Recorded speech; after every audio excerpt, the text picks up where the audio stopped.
keer. Wafels met kerst, dat is een hele oude Limburgse traditie. Wafels met nieuwjaar, op sommige plekken alleen met nieuwjaar. Bij ons altijd vanaf kerst, nieuwjaar. Wafels, wafels, wafels. Altijd zelf gebakken uiteraard. En we hebben een gloednieuw wafelijzer. Ik zal eerlijk zijn, ik heb ze zelf nog nooit gebakken. Dat liet ik mijn moedertje altijd doen. En nu heb ik mijn zoon die daar staat. Nou ja, die heeft mij gedwongen om een wafelijzer aan te schaffen en zelf die wafels te gaan maken. Want hij heeft geen zin meer om het hele jaar te moeten wachten op de wafels van oma. Dus ik ga het recept maken van zijn oma, maar dat recept is nog veel ouder. Dat is van mijn oma, dat is tientallen jaren oud. Dus het is meteen ook een review van dit apparaat. We gaan bakken. Ja, hier staat echt 312 gram, en dat hebben we afgewogen. Suiker. Pakje boter, 250 gram, dat hebben we een beetje zacht laten worden. Suiker erbij, 312 gram. En ik weet dat met bakken werd het altijd heel nauw, hè. 2 pakjes vanillesuiker er doorheen. 5 eieren, die mix je er 1 voor 1 doorheen, staat er in mijn recept. Nou, ik ga heel braaf luisteren. Ik ga alles doen wat in dat recept staat.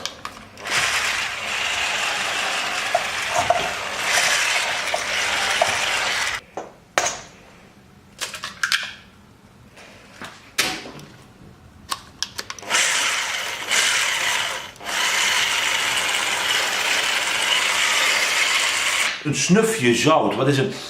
Een snufje, is dat wat je... Nee, dat zal een snufje zijn. En nu gaan we een pak 500 gram zelfrijzende bakmeel er ook al mixend rustig doorheen roeren. Niet alles in één keer. Water hoort er nog bij.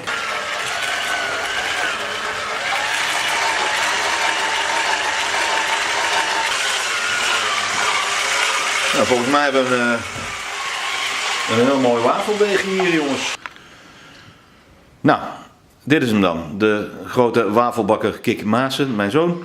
Die gaat de enorme eer hebben om nu de eerste wafels te bakken in een wafelijzer dat toch een erfstuk moet worden, denk ik. Hè? Moet nog tientallen jaren mee. Jij geeft het weer aan jouw kinderen en zij weer aan hun kinderen. Oké, Kik, nou, doe je ding. Ja, als eerste moet je pak je bakmeel, deeg gebeuren en het wafelijzer. Temperatuur, hè? Lampjes uit daar. Ja. Lampjes uit.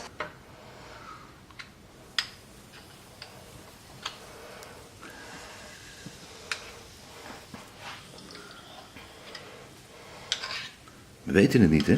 Nee. Maar je drukt hem een beetje samen, dus ik denk dat er hier moet nog wel bij.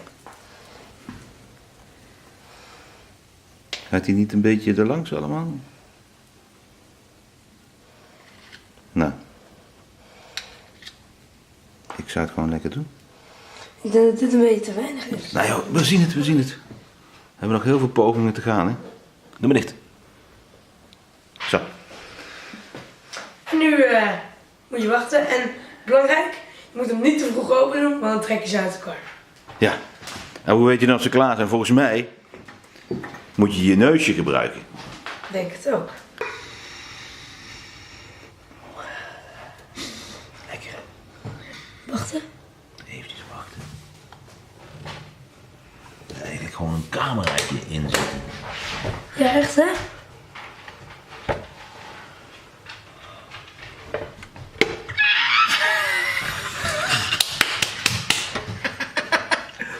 Doe het even. Hey! Pak de camera, pak de camera! Oké. Zijn ze goed of niet? Ik denk jongens. Ja, Dat ze kijk, kijk, kijk, kijk, kijk, kijk, kijk, kijk, kijk. Ja, ja, ja, ja. Oei, oei, oei, oei, oei. Onze eerste wafels. Oké. Ja. Mooi bruin. Perfect gelukt, joh. Nou. Eten! Een beetje eraf trekken zo.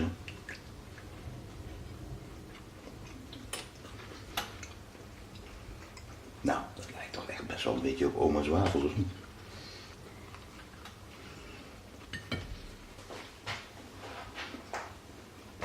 Top! Topwafels. Ik kan het recept en tot nu toe ook het ijzer helemaal aanbevelen.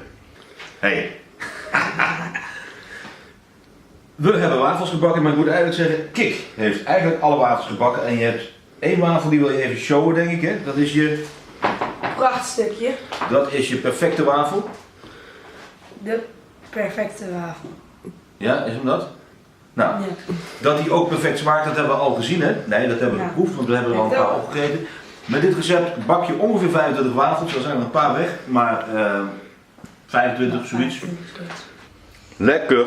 Hey, als je dit nou leuk vindt, ik zeg dat nooit, maar doe even zo'n duimpje beneden. Even liken en je kan ook abonneren. Dan zie je alle filmpjes die ik maak meteen in je ding.